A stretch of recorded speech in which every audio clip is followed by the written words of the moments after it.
अब भारत के यूपीआई का इस्तेमाल कतर में होगा। बता दें, भारतीय पक्ष ने कतर के साथ हुई इस डील को लेकर बड़ी जानकारी दी। भारत सरकार ने प्रेस रिलीज जारी करते हुए इसकी घोषणा कर दी है। भारत की डिजिटल पेमेंट प्रणाली यानी यूपीआई को अब कतर में लागू करने की घोषणा हो चुकी है। चीज आपको लोगों को नहीं पता होगा, इंडिया का जो यूनिफाइड पेमेंट इंटरफेस है वो ऑपरेशनलाइज हो जाएगा अब। ठीक है जी। और इस चीज को आप ध्यान में रखें, जो कतर है वो एक्सेप्ट करेगा यूपीआई जो है वो भी यूपीआई सिस्टम को जो है वो जिसको यूनाइटेड पेमेंट इंटरफेस कहते हैं वो अडॉप्ट करना चाहते हैं। मैं हैरान हूं उनका। और मेरा एक दोस्त है यहाँ पे अमेरिकन, रिसेंटली जर्नलिस्ट, वो आज से 1 महीना पहले भारत गया और भारत से वापस आके उसने अपना एक आर्टिकल लिखा, उसने जर्नलिस्ट ने, आप सरप्राइज, उसने कहा जी कि वहां हर ठेले वाले के पास भी बार कोड है उसका अपना मौजूद है।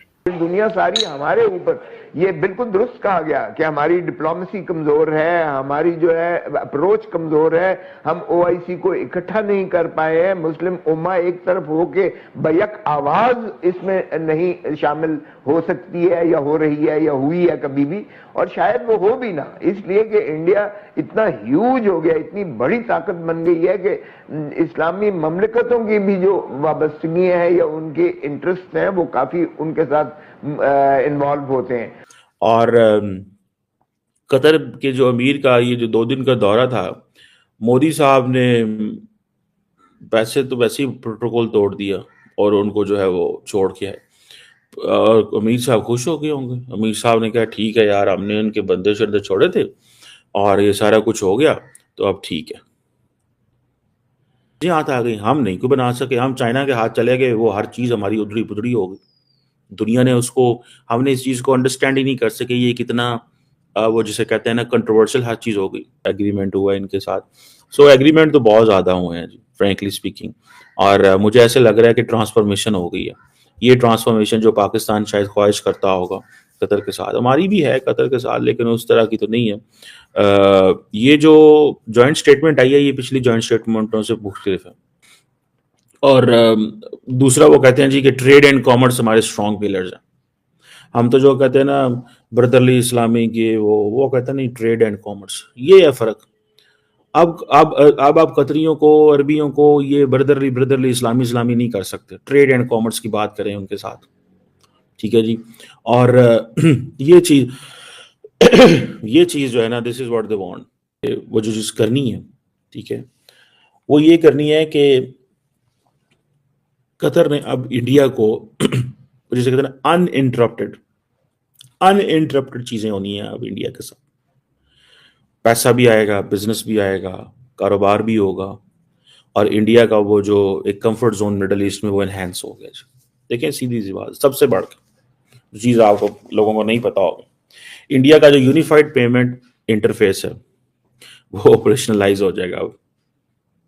ठीक है जी।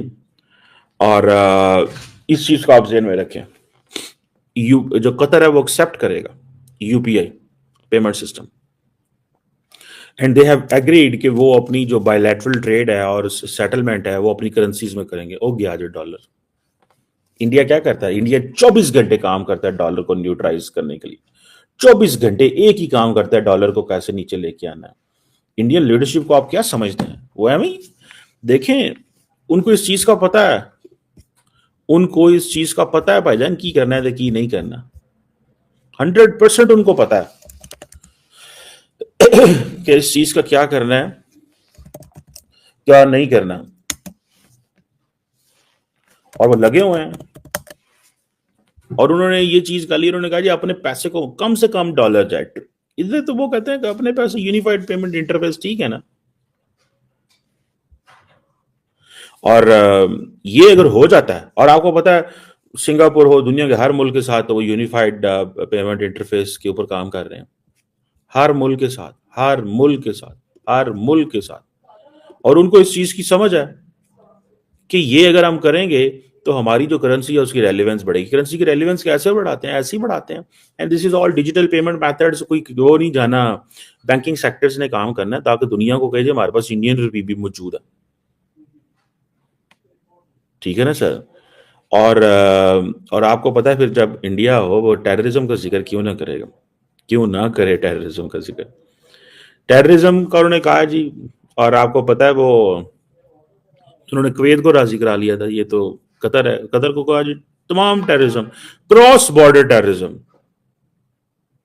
और उन्होंने कहा जी कि हम including cross border all forms of terrorism including cross border terrorism bilateral and multilateral mechanisms.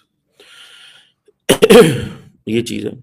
Sometime बड़ी इंटरेस्टिंग चीज़ें भी हमें स्टूडेंट से जानने को मिलती है। पढ़ते क्या है वैसे? मैं वैसे तो बीएस नर्सिंग कर रहा हूँ, मगर सीएसएस कह रहा था फिर सीएसएस, दैट्स व्हाई इनको इंडिया के इंटरनल इश्यूज का भी पता और एक्सटर्नल का भी। सर जैसे इंडिया का एक नारा है कि हम थर्ड लार्जेस्ट इकोनॉमी बनेंगे, तो हमारी इस वक्त जो हमारा एजेंडा क्या है, क्या नजर आता है आपको? देखें हमारा एजेंडा, देखो हमारे जो लीडर हैं सबसे पहले उनको ये एक साथ बैठ के पॉलिटिकल इनस्टेबिलिटी जो है उसको ख़त्म करना पड़ेगा। जैसे इमरान खान साहब को देख लें कि वो लेटर लिखता है आर्मी चीफ को, हालांकि उसको नहीं लिखना चाहिए, उसे लेटर लिखना चाहिए डेमोक्रेटिक जो लेजिस्लेटिव एवेन्यू में डेमोक्रेटिक लीडर बैठे हैं उनके साथ बैठ के समझौता करे, एक लॉन्ग टर्म प्लानिंग बनाए कि अगर कोई भी गवर्नमेंट में आए, कोई भी पीटीआई की हो, पीपी की हो, पीएमएलएन की हो, कोई भी इस जो फाइनेंशियल जो इनकी स्ट्रेटजीज और प्लानिंग होगी उसको कोई भी छेड़छाड़ नहीं करेगा।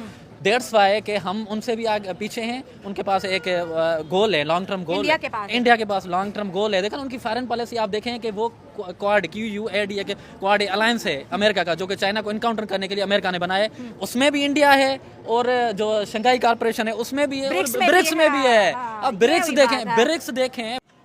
दोस्तों, भारत का यूपीआई इतना रेवोल्यूशनरी है कि जो देश इसको एक बार यूज करता है वो इसको अपना ही लेता है। अब हाँ, जलन के मारे अगर कोई देश ना अपनाए तो वो अपना ही घाटा करवा रहा है, क्योंकि आज नहीं तो कल नहीं तो परसों उनको यूज करना ही है यूपीआई जैसी कोई और रिवोल्यूशनरी टेक्नोलॉजी आ ही नहीं सकती। आप सोचिए कि पासवर्ड डाले और पेमेंट हो गया, ठीक है, कार्ड नंबर ये वो फलाना कौन याद रखता है आजकल। एटीएम लेके चलना भी एक लोगों का सिर दर्द हो गया, इसलिए लोग आजकल एटीएम लेके भी चलना पसंद नहीं करते, तो खो गया तो हमारा पैसा ही चला जाएगा, ठीक है। इसीलिए यूपीआई ही फ्यूचर है, ठीक है, और यूपीआई से बच के कोई रह नहीं सकता। जीसीसी कंट्रीज, अरब कंट्री ने इसको अडॉप्ट कर लिया है, धीरे धीरे ये सिंगापुर वगैरह में अब फैल रहा है, आसियान कंट्री में, और ऐसे करके ये पूरे दुनिया में आज नहीं तो कल 10 साल बाद 15 साल बाद फैलना ही फैलना, इसको कोई नहीं रोक सकता, ठीक है। जो नहीं इसको यूज करेगा जलन के मारे, उनकी हालत पाकिस्तान की तरह होगी, वही स्टोन एज में पत्थर युग में जिएंगे, फिर गधा बेचेंगे। जब अब पाकिस्तान एक्सपोर्ट भी क्या करता है, गधा, तो फिर गधों की तरह ही रह जाएंगे। खैर, यूपीआई एक बहुत ही सक्षम टेक्नोलॉजी है, इन भिखारियों के पास ये टेक्नोलॉजी ना भी जाए तो कोई पहाड़ नहीं टूट पड़े, ठीक है। तो अच्छी बात है पाकिस्तान जैसे देशों के पास यूपीआई ना पहुंचे। हमारे भारतीय भाई रहते हैं कतर में, जीसीसी कंट्रीज में, वहाँ चला जाएगा, सही रहेगा। और भारत के दोस्त कंट्रीज के पास तो वैसे भी यूपीआई जाना चाहिए। और साथ ही साथ भारत और कतर के बीच जो प्रमुख जो बातचीत हुई है, अमेरिका भारत को थ्रेट कर रहा है सैंक्शन के हवाले से कि हम आप पे ज़्यादा ये लगा देंगे वो लगा देंगे, ठीक है। तो भारत भी कह रहा है फिर हम भी डीडॉलराइजेशन पे काम करेंगे। कतर के साथ भारत जो है लोकल करेंसी में ट्रेड करेगा, ठीक है, यानी भारत जो है अपने रुपीज़ में और कतर जो है अपने दिनार में, तो सही है। फिर डीडॉलराइजेशन, डॉलर का यूज ही मत करो।